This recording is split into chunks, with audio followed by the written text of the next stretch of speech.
လိုမျိုးပဲ group ကနေပေါ်လာကြပါစေနော်အားလုံးပဲမင်္ဂလာပါခင်ဗျာဒီဗီဒီယိုလေးကတော့စကိုင်းမျိုးရဲ့တကြံအကျိုနှစ်ဖွင့်ပွဲကိုတွားရောက်ပြီးတော့မှကြည့်ရှုခဲ့ခြင်းဖြစ်ပါတယ်စကိုင်းတရားပဲဖြစ်ပါတယ်ခင်ဗျာစကိုင်းမျိုးသူမျိုးသားတွေကစီစီကားကားနဲ့တော်တော်လေးကိုပြောစရာကောင်းပါတယ်ခင်ဗျာကျွန်တော်ဘဝမှာလေတကြံကိုဒီလိုမျိုးတစ်ခါမှမလဲဘူးဒီမှာနာမည်ကြီးဆိုတော့ဟန်တူဆန်တို့ဇဇဟန်တာတို့เนาะပြီးတော့ဖော်ဝေးပြီးတော့စူပန်ထွာတခြားအဆိုတော့မင်းသားမင်းသမီးတွေလည်းအများကြီးရှိသေးရပေါ့နော်။သူများတွေပြောနေကြတယ်လူပင်လဲဆိုတာဒါကိုခေါ်လားမသိဘူးပေါ့နော်။လူတွေစီကားလိုက်တယ်ဆိုတာပေါ့နော်။လုံးဝကိုတိုးလို့တော့မရဘူး။တကယ်ကိုလူပြင်းနေနေရပဲပေါ့နော်။စကိုင်းမျိုးလေးကတော့ပြီးခဲ့တဲ့နှစ်ကပေါ့နော်ငလင်တန်အကြောင်းတော်တော်လေးကိုထိခိုက်ပျက်စီးခဲ့ရတဲ့မျိုးလေးပဲဖြစ်ပါတယ်။ကဲဒီနေ့တော့အားလုံးပဲပျော်ပျော်ရွှင်ရွှင်နဲ့ဖြတ်တန်းနိုင်ကြပါစေခင်ဗျာ။ကျွန်တော်ရဲ့ဗီဒီယိုလေးကိုလည်းအဆုံးထိကြည့်ပေးပါဦးနော်။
我们要拼位置了，后面。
Yeah. မလည်းမင်္ဂလာပါတိုင်းလည်းမင်္ဂလာပါဗျာ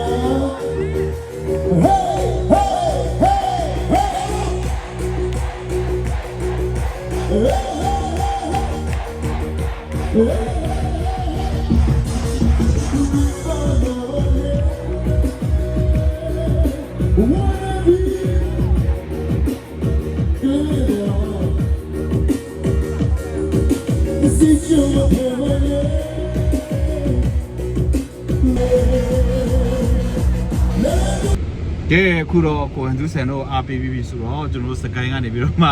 မန်လေးကိုတွားကြတော့မှာပဲဖြစ်ပါတယ်ခင်ဗျာအားလုံးပဲနှစ်သက်မှာပျော်ရွှင်ကြပါစေကျမ်းမာကြပါစေလိုအီစင်နာတွေပြေဝကြပါစေ